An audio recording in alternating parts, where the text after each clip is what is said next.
कामाख्या देवी कौन है? हम इन्हें कामेश्वरी क्यों कहते हैं? क्या ये सही में सारे कामनाओं को पूर्ण करती है?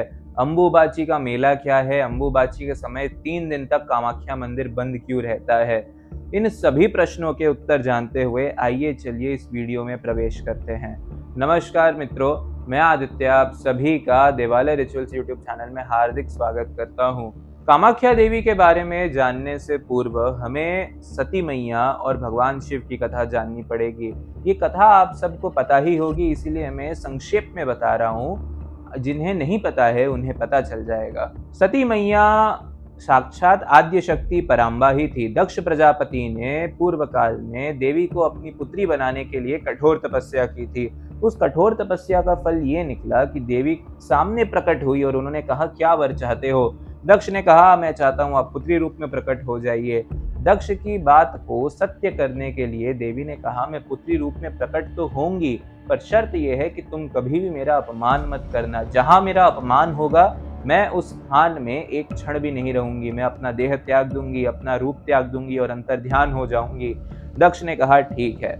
समय बीता। दक्ष ने सती जी का विवाह भगवान शिव से करवाया। एक समय की बात है, किसी यज्ञ में दक्ष आए। सभी देवता खड़े होकर उन्हें आदर किए, पर भगवान शिव ने आदर नहीं किया। ये बात दक्ष को एकदम चुभ गई और दक्ष ने सोचा कि अब वो शिवहीन यज्ञ करेंगे, जो हो नहीं सकता था, क्योंकि यज्ञ में रुद्र का भाग, शिव का भाग होता ही होता है। तो उन्होंने हरिद्वार के कनखल में एक शिवहीन यज्ञ किया और उस यज्ञ में सबको आमंत्रित किया और भगवान शिव को नहीं किया। उस समय यज्ञ में देवता प्रत्यक्ष मतलब खुद आकर भविष्य को ग्रहण करते थे। जब ये बात सती मैया को पता चली, उन्होंने जिद की। भगवान शिव ने कहा, जहां बुलाया ना जाए नहीं जाना चाहिए, पर देवी नहीं मानी। वो वहां गई, अपने पति का अपमान होते हुए देखा, अपना अपमान होते हुए देखा, और जैसा कि देवी ने शर्त रखा था, अपमान होते ही उन्होंने अपने देह का त्याग कर दिया। अपने पैर के अंगूठे से उन्होंने योग अग्नि प्रज्वलित की और अपने देह को जला दिया।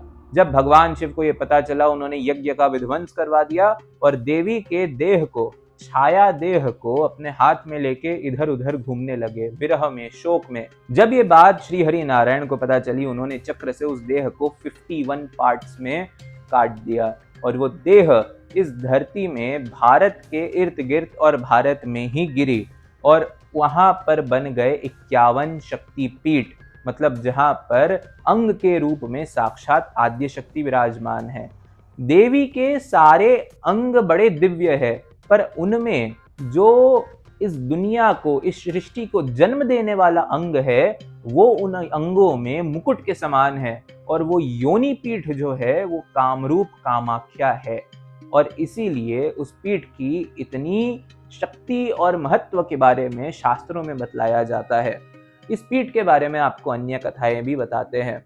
एक कहानी ऐसी आती है कि भगवान शिव ने कामदेव को वहीं पर भस्म किया था। तुलसीदास जी लिखते हैं कि तब शिव तीसर नयन उघारा, चितवन काम भयउ जरी छारा, कि भगवान शिव ने तीसरे नयन से कामदेव को भस्म कर दिया था। उस समय कामदेव की जो पत्नी थी रति, वो रोने लगी। कामरूप क्षेत्र में ये घटना घटित हुई तो देवी के आग्रह से भगवान शिव ने कहा, मैं तुम्हें पुनः जीवित कर तो सकता हूं, पर मेरी शर्त यह है कामदेव कि तुम्हें यहाँ पर कामाख्या देवी का एक भव्य मंदिर बनाना पड़ेगा।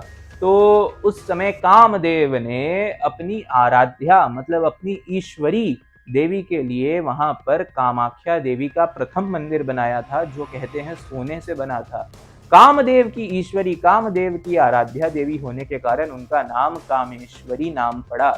कामाख्या देवी का अर्थ है जो सभी कामनाओं को पूर्ण कर सके। एक बड़ा दिव्य मंत्र है, प्रचलित भी है, आपको पता भी होगा, कामाख्ये काम संपन्ने कामेश्वरी हर प्रिय। ये देवी जो है वे कामाख्या काम संपन्न करती है। हमारी जितनी भी सात्विक कामनाएं हैं, हमारी जितनी भी दिव्य कामनाएं हैं, उन्हें वे बड़े चाव से संपन्न कर देती है। वे कामेश्वरी है और हर प्रिय मतलब भगवान शिव की प्रिया है, अर्धांगिनी है, साक्षात आद्य शक्ति सती ही है। ये कामाख्या देवी जो है ये कांचीपुरम की कामाक्षी देवी से अलग नहीं है। श्री विद्या के क्रम में जिसे हम ललिता त्रिपुर सुंदरी के नाम से जानते हैं, वही देवी जो अपने हाथ में पाश अंकुश गन्ने का बना हुआ धनुष और 5 पुष्पों का बाण धारण करती है, तंत्र मार्ग में आने के कारण कामाख्या के रूप में प्रतिपादित हुई, जो कि योनि मंडल में स्थित है। देवी का स्वरूप कैसा है उसके बारे में मैं आपको कुछ बताना चाहता हूँ। देवी का स्वरूप यदि आपने देखा हो तो उनके 6 सर है, उनके 12 हाथ है। वे एक कमल के ऊपर विराजमान है, जो कमल भगवान शिव की नाभि से निकल रहा है। और भगवान शिव खुद एक सिंह के ऊपर विराजमान है, एक लायन के ऊपर लेटे हुए हैं। अब इसका सिंबोलिज्म क्या है? कामाख्या देवी के सबसे नीचे जो सिंह है वो भगवान विष्णु है, उसके ऊपर शव रूप जो भगवान है वो शिव है, और जो कमल है, कमल इटसेल्फ इज ब्रह्मा जी, और उसके ऊपर कामाख्या देवी विराजमान है। मतलब कामाख्या देवी वो आद्य शक्ति पराम्बा है जो तीनों देवताओं को अपने नियंत्रण में भी रखती है, उनकी शक्ति भी है, और उनकी शक्ति होने के कारण ही वे 3 देवता त्रिदेव के नाम से जाने गए हैं। कामाख्या देवी के इस दिव्य स्वरूप के अतिरिक्त उनके 3 दिन मतलब अंबुबाची मेला की भी एक कथा आती है कि देवी जो है वो रजस्वला होती है। जैसे एक नॉर्मल लेडी की मेंस्ट्रुअल साइकिल्स आते जाते हैं, उसी तरीके से देवी जो है उनकी भी मेंस्ट्रुअल साइकिल आती है। और आषाढ़ मास के समय देवी के ये 3 दिन आते हैं जिन्हें हम अंबुबाची मेला के नाम से जानते हैं। यहाँ पे रक्त वस्त्र बड़ा प्रचलित है, बहुत वेल नोन चीज़ है कि देवी जो है वो चूंकि ब्लीड करती है, वो रक्त वस्त्र बड़ा दिव्य होता है और सभी कामनाओं को पूर्ण करने वाला होता है। और चूंकि हमारे शास्त्र में कहा गया है कि जब भी कोई लेडी अपने मेंस्ट्रुअल टाइम में हो तो उसे रेस्ट करना चाहिए, उसे ज़्यादा हिलना डुलना नहीं चाहिए, तो इसीलिए देवी का मंदिर 3 दिन तक बंद रहता है। देवी रेस्ट करती है और जितनी महाविद्याएं हैं वहाँ पर वो उनके यहाँ सेवा में लगी रहती है, या फिर मानो वो उनके साथ ही कामाख्या मंदिर में विराजमान रहती है। कामाख्या मंदिर में एक अकेली कामाख्या देवी नहीं है, कामाख्या देवी के इर्द गिर्द 10 महाविद्याएं विराजमान हैं। 3 देवियां कामाख्या मंदिर में ही हैं, कमला, मातंगी और कामाख्या देवी एक साथ उसी मंदिर में विराजमान है, और बाकी की जो देवियां हैं उनके मंदिर योनि मंडल में ही इधर उधर पड़ते हैं। आपको कामाख्या देवी के बारे में और कुछ इन्फॉर्मेशन देता हूँ। देवी महाभागवत के कुछ प्रसंग आपको बताता हूँ जिसमें देवी कामाख्या के कथाओं को बताया गया है, उनके महात्म्य को उजागर किया गया है। देवी महाभागवत में एक कथा आती है कि पार्वती जी को प्राप्त करने के लिए कामरूप क्षेत्र में ही भगवान शिव ने तपस्या की थी। उस समय नारद जी ने कामरूप क्षेत्र के महात्म्य के बारे में पूछा था। तो यहाँ पर एक अत्यंत दिव्य श्लोक आता है कि अंग प्रत्यंग पातेन छाया सत्या महीतले एषु श्रेष्ठतमः पीठ कामरूपो महामते, कि इस पूरे भारतवर्ष में देवी के अंग प्रत्यंग इधर उधर गिरे हैं, पर उन सभी अंगों में कामरूप क्षेत्र में जो योनि पीठ है वे सबसे श्रेष्ठतम पीठ माना गया है। आगे जाके वे कहते हैं कि कामाख्या देवी को हमें नमस्कार कैसे करना है। कामेश्वरीं च कामाख्यां कामरूप निवासिनीं तप्त कांचन संकाशां तां नमामि सुरेश्वरी। यहाँ पे भगवान शिव कह रहे हैं कि मैं काम रूप में निवास करने वाली उन भगवती कामाख्या को नमस्कार करता हूँ। वे तप्त कांचन संकाशां मतलब पिघलते हुए सोने के रंग की है, वे देवी को मैं नमन करता हूँ, वो देवी हमारा कल्याण करे।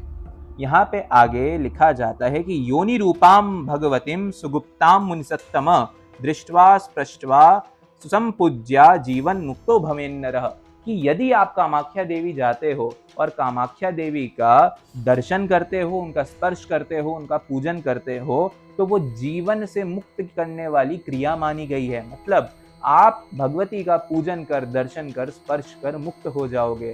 कामाख्या देवी के जो योनि पीठ है वहां पर एक जल की धारा अविरल बहती रहती है, और वो जल जो है आपको अपने घर लेके आना होता है, क्योंकि वे देवी का प्रसाद है, देवी के अंग से प्रस्फुटित हुआ हुआ जल है, दिव्य जल है।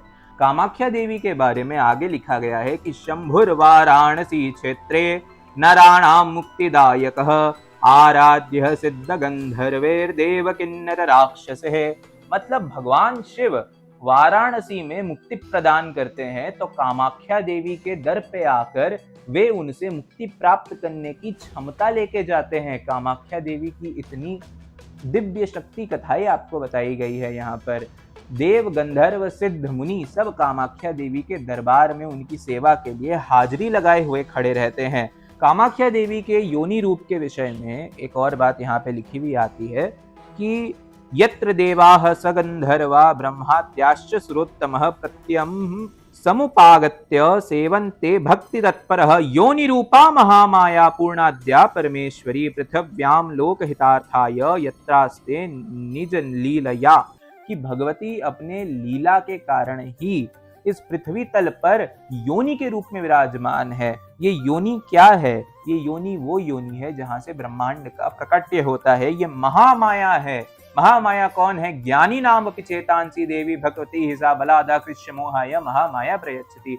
जो ज्ञानियों को भी मोह में डाल दे वो महामाया, और जो मोह में पड़े हुए लोगों को मुक्त कर दे वो महामाया। वे पूर्णाद्या है, वे परमेश्वरी है। भगवती की सेवा के लिए साक्षात ब्रह्मा और आदि देवता तो विराजमान रहते ही है। उनके दर्शन का हम भक्तों के लिए एक सुंदर पुण्य बताया गया है कि कामाख्या दर्शनम वत्स देवा नाम अपि दुर्लभम तद्य पश्यति कामाख्याम स देव परिपूजते। कि कामाख्या देवी का दर्शन जो है वो देवताओं को भी दुर्लभ है। जो भी कामाख्या देवी का दर्शन करता है और विशेष रूप से उनका पूजा करता है वे देवताओं के द्वारा वंद्य हो जाता है। तो आज इस वीडियो में मैंने आपको योनि पीठ के बारे में बताया है। कामाख्या देवी कौन है, उनके स्वरूप का क्या रहस्य है, ये सारी बातें मैंने आपको बताई है। अंबुबाची मेला क्या है, वो क्यों लगता है, ये मैंने स्पष्ट कर दिया है। यदि आपको वीडियो अच्छा लगा है तो शेयर करें, कमेंट करें, लाइक करें, सब्सक्राइब करें। कोई प्रश्न हो तो प्लीज कमेंट डाउन कीजिएगा। एक श्लोक कहते हुए मैं इस वीडियो को एंड करता हूँ। कामाख्ये वरदे देवी नील पर्वत वासिनी त्वं देवी जगतं मातु योनि मुद्रे नमोस्तुते। कामाख्या देवी हम सबकी रक्षा करे, हम सबका कल्याण करे। जय माँ, हर हर महादेव।